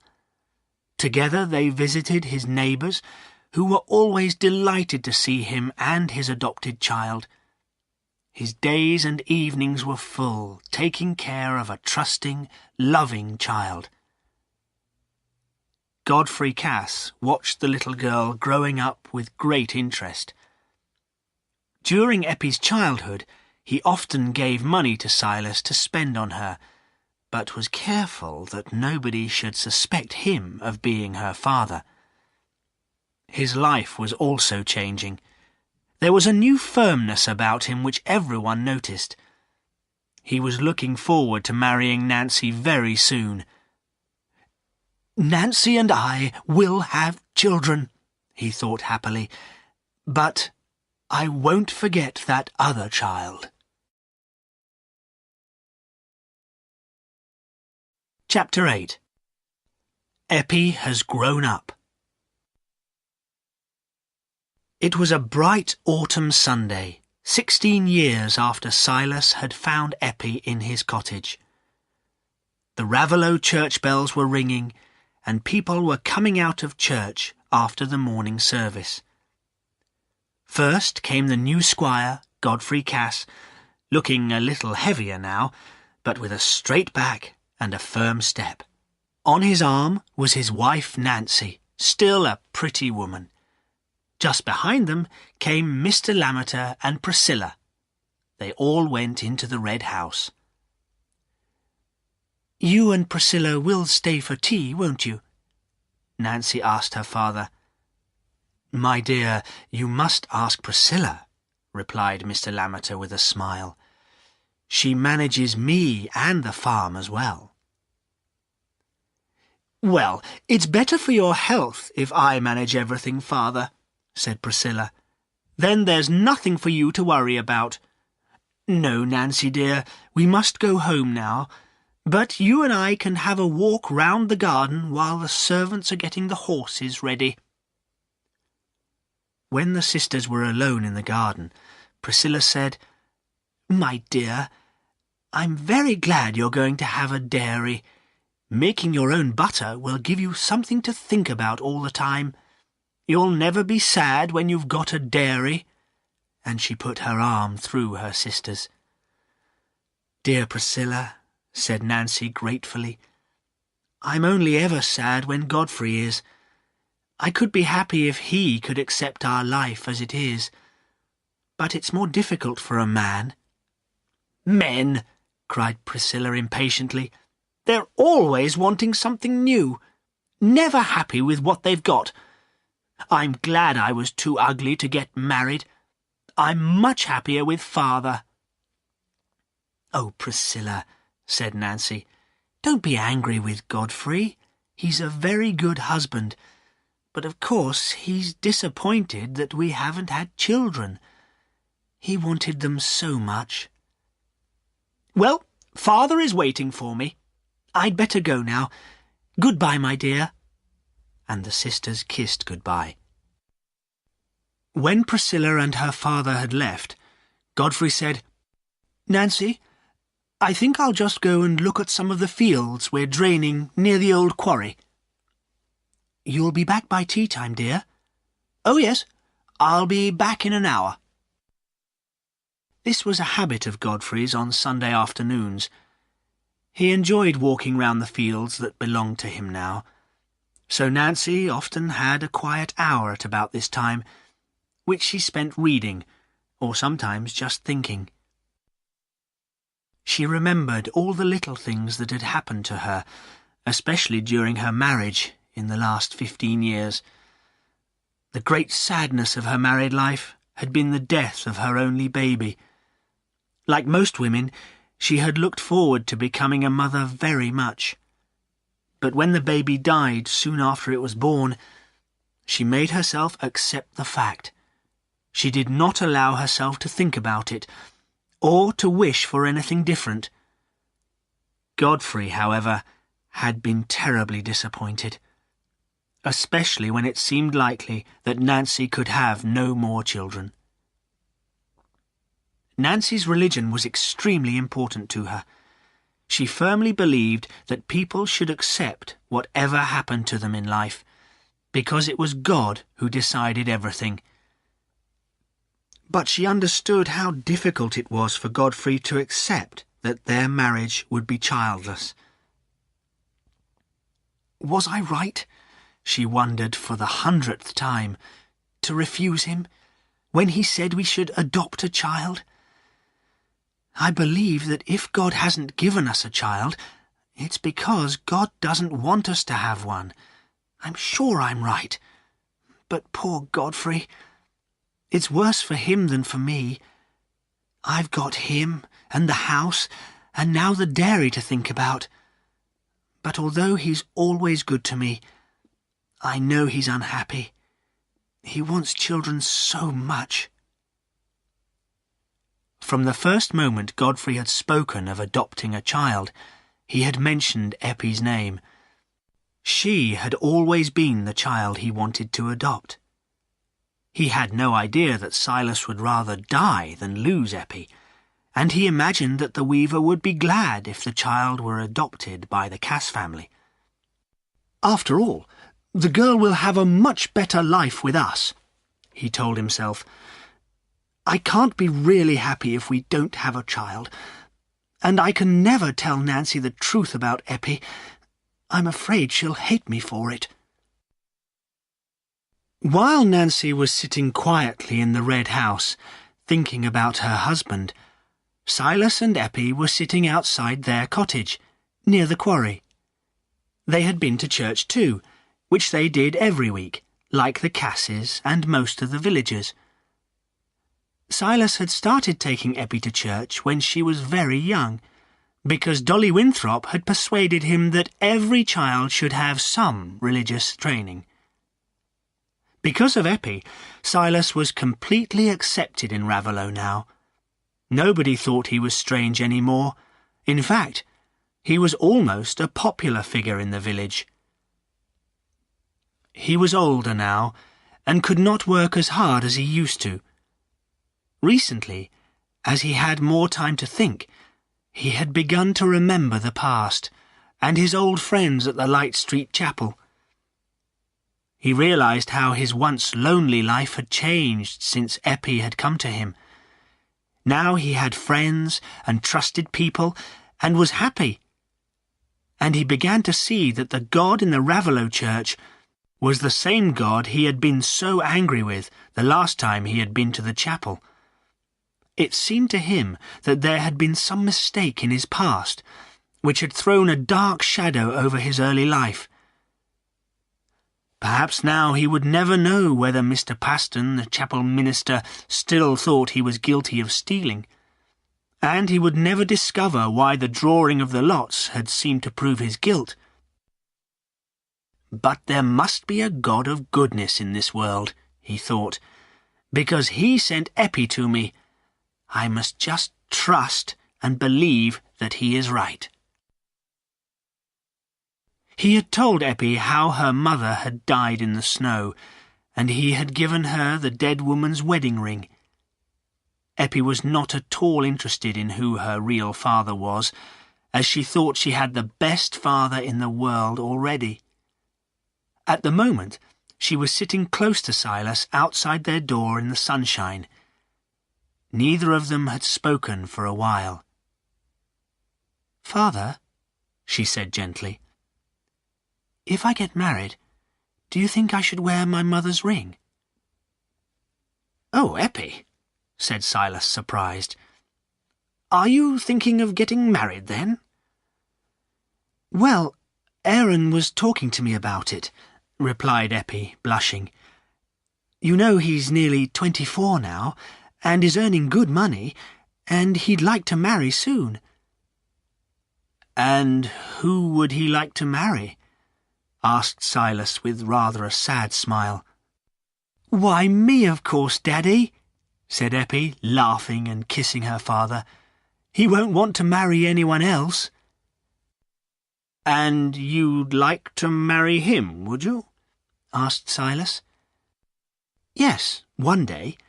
I don't know when. Aaron says everyone's married sometime, but I told him that's not true, because you haven't ever been married, have you, Daddy?" "No, child," said Silas.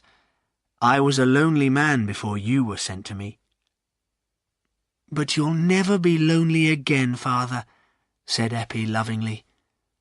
"That's what Aaron said. He doesn't want to take me away from you.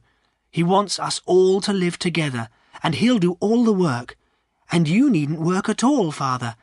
He'll be like a son to you." "Well, my child, you're young to be married," said Silas. "But he's a good young man. We'll ask his mother what we should do. She always gives us good advice. You see, Eppie, I'm getting older, and I'd like to think of you with a strong young husband to take care of you for the rest of your life.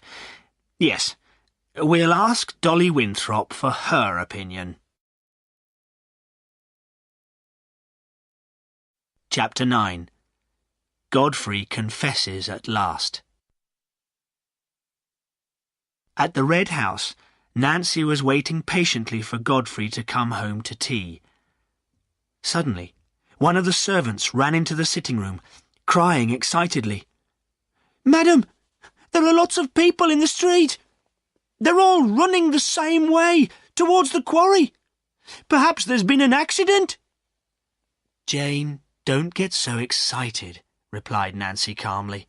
"I expect it's nothing serious. Go and get the tea ready. Mr. Godfrey will be back soon." But secretly, She was saying to herself, "I hope nothing's happened to Godfrey." So when he came into the room a few minutes later, she was very relieved. "My dear, I'm so thankful you've come," she said, going towards him. "I was beginning to think—" She stopped suddenly when she saw Godfrey's shaking hands and white face. She put her hand on his arm, but he did not seem to notice, and threw himself into a chair. "Sit down, Nancy," he said with difficulty. "I came back as soon as I could, to prevent anyone telling you except me. It's terrible news for me, but I'm more worried about how you will feel about it." "It isn't Father or Priscilla?" said Nancy, trying to control her trembling lips. "No, it's nobody living," said Godfrey. "It's Dunstan, my brother, who left home 16 years ago and never came back.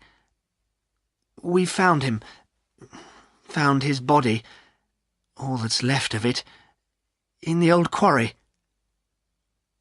Nancy felt calmer now. That was not terrible news. "You know the men have been draining our fields near the quarry? Well, as a result, the quarry has suddenly gone dry, and we've found him lying at the bottom.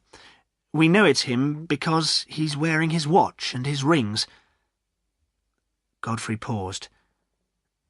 It was not easy to say what came next. "Do you think he drowned himself?" asked Nancy, wondering why her husband was so shaken by the death of a brother he had never loved. "No, he fell in," replied Godfrey in a low voice.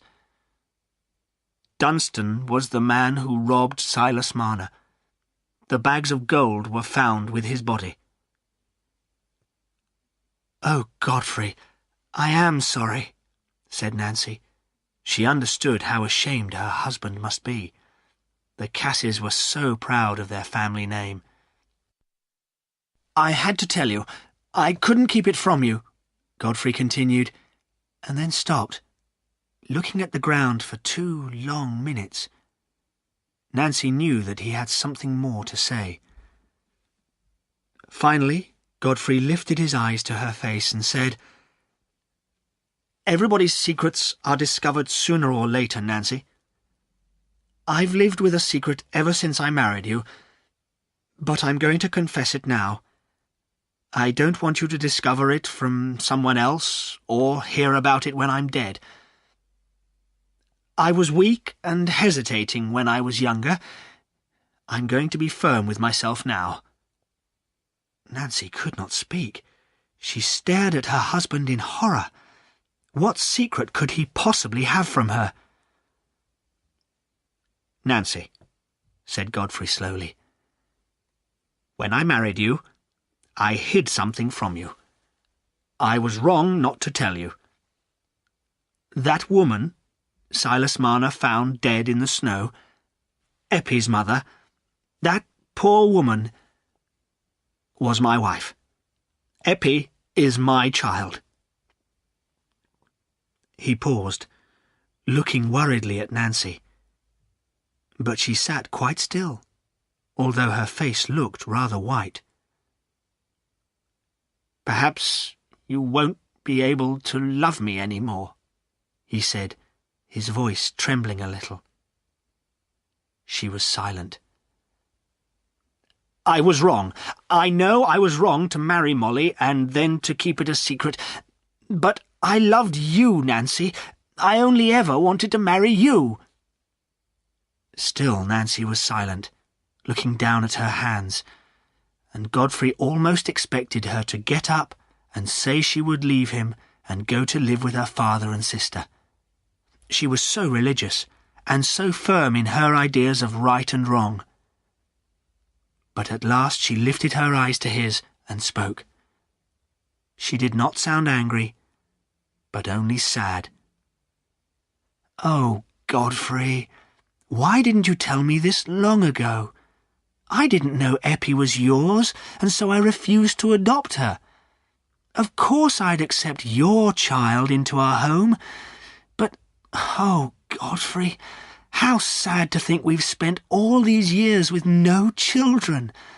Why didn't you confess the truth before we married? We could be so happy now, with a beautiful daughter who would love me as her mother. Tears were running down Nancy's face. But, Nancy, cried Godfrey, bitterly angry with himself, I couldn't tell you everything.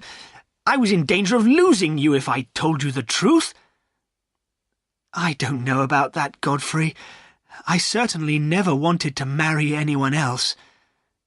But it wasn't worth doing wrong just so that you could marry me. And our marriage hasn't been as happy for you as you thought it would be. There was a sad smile on Nancy's face as she said the last words. Can you ever forgive me for what I've done, Nancy? You have only hurt me a little, Godfrey, and you've been a good husband to me for 15 years. But it's the other woman who you've hurt the most, and I don't see how you can put that right. But we can take Eppie into our home now, said Godfrey. It'll be different now that she's grown up, said Nancy, shaking her head sadly. It'll be more difficult for her to get used to us. But it's our duty to take care of your child, and I'll ask God to make her love me. Then we'll go to the weaver's cottage tonight, said Godfrey, and talk to Marner and Eppie about it. Chapter 10. Eppie has to decide. That evening, Silas was resting in his chair near the fire after the excitement of the day. Eppie was sitting close to him, holding both his hands, and on the table was Silas's lost gold. He had put the coins in piles, as he used to. You see, that's all I ever did in the long evenings before you came to me, he was telling Eppie. Just count my gold. I was only half alive in those days. What a good thing the money was taken away from me. I was killing myself with working all day and counting money half the night. It wasn't a healthy life. And when you came with your yellow curls, I thought you were the gold. And then, when I began to love you, I didn't want my gold any more. He stopped talking for a moment and looked at the money. The gold doesn't mean anything to me now. But perhaps, if I ever lost you, Eppie, if you ever went away from me, I'd need my gold again. I'd feel lonely then, and I'd think God had forgotten me, and perhaps I'd go back to my bad old habits. There were tears in Eppie's beautiful eyes, but she did not have time to answer Silas, as just then there was a knock on the door. When she opened it, Mr. and Mrs. Godfrey Cass came in. "Good evening, my dear," said Nancy, taking Eppie's hand gently. "We're sorry to come so late." "Well, Marner," said Godfrey as he and Nancy sat down, "I'm glad you've got your money back, and I'm very sorry it was one of my family who stole it from you. Whatever I can do for you, I will, to repay what I owe you, and I owe you a lot, Marner." Silas was always uncomfortable with important people like the young squire. "You don't owe me anything, sir. You've already been very kind to me, and that money on the table is more than most working people can save in their whole life. Eppie and I don't need very much." Godfrey was impatient to explain why they had come. "Yes, you've done well these last 16 years, Marner, taking care of Eppie here. She looks pretty and healthy, but not very strong. Don't you think she should be a lady, not a working woman? Now, Mrs. Cass and I, you know, have no children, and we'd like to adopt a daughter to live with us in our beautiful home and enjoy all the good things we're used to. In fact, we'd like to have Eppie. I'm sure you'd be glad to see her become a lady, and of course, we'd make sure you have everything you need. And Eppie will come to see you very often, I expect." Godfrey did not find it easy to say what he felt, and as a result his words were not chosen sensitively. Silas was hurt and afraid. His whole body trembled as he said quietly to Eppie after a moment, "I won't stand in your way, my child. Thank Mr. and Mrs. Cass. It's very kind of them." Eppie stepped forward. She was blushing, but held her head high. "Thank you, sir and madam, but I can't leave my father, and I don't want to be a lady, thank you." She went back to Silas's chair and put an arm round his neck, brushing the tears from her eyes. Godfrey was extremely annoyed. He wanted to do what he thought was his duty, and adopting Eppie would make him feel much less guilty about his past. "But Eppie, you must agree," he cried. "You are my daughter. Marner, Eppie's my own child. Her mother was my wife." Eppie's face went white. Silas, who had been relieved by hearing Eppie's answer to Godfrey, now felt angry. "Then, sir," he answered bitterly, "why didn't you confess this 16 years ago, before I began to love her? Why do you come to take her away now, when it's like taking the heart out of my body? God gave her to me because you turned your back on her, and he considers her mine." "I know I was wrong, and I'm sorry," said Godfrey. "But be sensible, Marner. She'll be very near you, and will often come to see you. She'll feel just the same towards you." "Just the same," said Silas, more bitterly than ever. "How can she feel the same? We're used to spending all our time together. We need each other." Godfrey thought the weaver was being very selfish.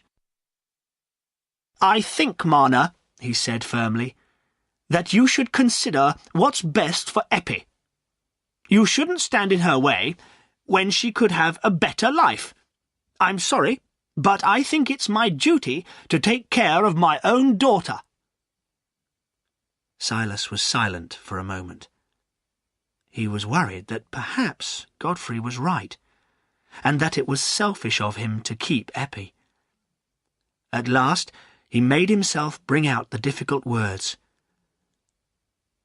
"All right. I'll say no more. Speak to the child. I won't prevent her from going." Godfrey and Nancy were relieved to hear this, and thought that Eppie would now agree. "Eppie, my dear," said Godfrey, "although I haven't been a good father to you so far, I want to do my best for you now, and my wife will be the best of mothers to you." "I've always wanted a daughter, my dear," added Nancy in her gentle voice. But Eppie did not come forward this time. She stood by Silas's side, holding his hand in hers, and spoke almost coldly. "Thank you, sir and madam, for your kind offer, but I wouldn't be happy if I left father. He'd have nobody if I weren't here. Nobody shall ever come between him and me." "But you must make sure, Eppie," said Silas worriedly, "that you won't be sorry. If you decide to stay with poor people, you could have a much better life at the Red House." "I'll never be sorry, father," said Eppie firmly. "I don't want to be rich, if I can't live with the people I know and love." Nancy thought she could help to persuade Eppie. "What you say is natural, my dear child, she said kindly. "But there's a duty you owe to your lawful father. If he opens his home to you, you shouldn't turn your back on him." "But I can't think of any home except this one," cried Eppie, tears running down her face. "I've only ever known one father, and I've promised to marry a working man who'll live with us and help me take care of father." Godfrey looked at Nancy. "Let's go," he said to her bitterly in a low voice. "We won't talk of this any more," said Nancy, getting up. "We just want the best for you, Eppie, my dear, and you too, Marner. Good night." Nancy and Godfrey left the cottage and walked home in the moonlight. When they reached home, Godfrey dropped into a chair. Nancy stood near him, waiting for him to speak. After a few moments, he looked up at her and took her hand. "That's ended," he said sadly. She kissed him and then said, "Yes, I'm afraid we can't hope to adopt her, if she doesn't want to come to us." "No," said Godfrey. "It's too late now. I made mistakes in the past, and I can't put them right. I wanted to be childless once, Nancy, and now I'll always be childless." He thought for a moment, and then spoke in a softer voice. "But I've got you, Nancy, and yet I've been wanting something different all the time. Perhaps from now on I'll be able to accept our life better, and we'll be happier." The following spring there was a wedding in Raveloe. The sun shone warmly as Eppie walked through the village towards the church with Silas, Aaron and Dolly. Eppie was wearing the beautiful white wedding dress she had always dreamed of, which Nancy Cass had bought for her. She was walking arm in arm with her father, Silas. "I promise nothing will change when I'm married, father," she whispered to him as they entered the church. "You know I'll never leave you." There was quite a crowd of villagers outside the church to see the wedding. Just then, Miss Priscilla Lammeter and her father drove into the village. "Look, father!" cried Priscilla. "How lucky! We're in time to see the weaver's daughter getting married. Doesn't she look lovely? I'm sorry Nancy couldn't find a pretty little orphan girl like that to take care of." "Yes, my dear," agreed Mr. Lammeter. "Now that we're all getting older, it would be good to have a young one in the family. Unfortunately, it's too late now." They went into the red house, where Nancy was waiting for them.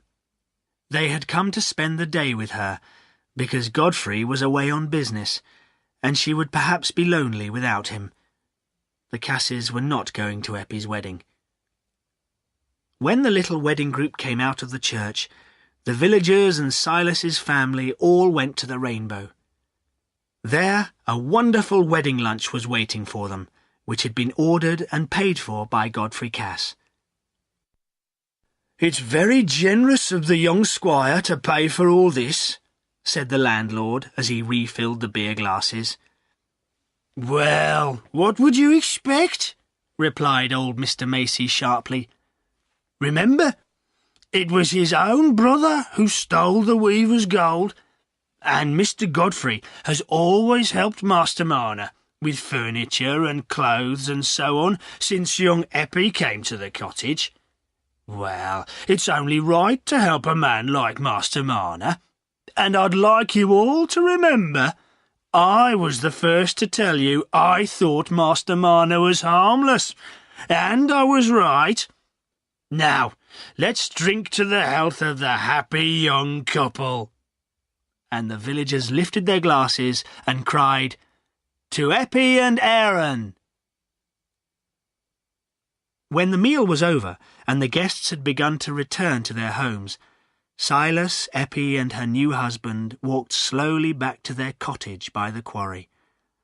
It had been enlarged by Godfrey Cass's workmen and was looking lovely in the late afternoon sunshine. "Oh, father," said Eppie, "what a pretty home ours is. I think nobody could be happier than we are."